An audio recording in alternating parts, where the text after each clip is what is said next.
Son Carlos Carrión, son o presidente da cooperativa vitivinícola Arousana, máis coñecida como Paco e Lola. Esta cooperativa está constituída por 430 familias e dedicámonos á produción, a elaboración e comercialización de viño albariño na denominación de orixe Rías Baixas. Fundámonos no ano 2007 e actualmente estamos presentes en torno a 50 países.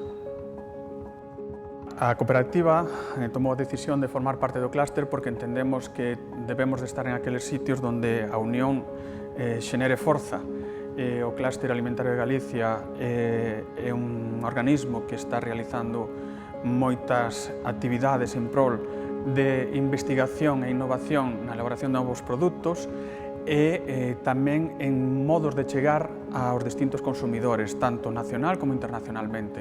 Entendíamos que deberíamos formar parte daquel sector onde esta información é o seu alma mater.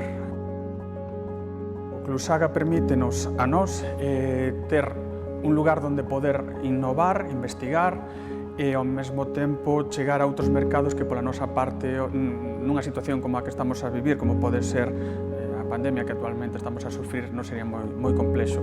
Por poñer un exemplo, pois o que está facendo con e-commerce coa plataforma Alibaba.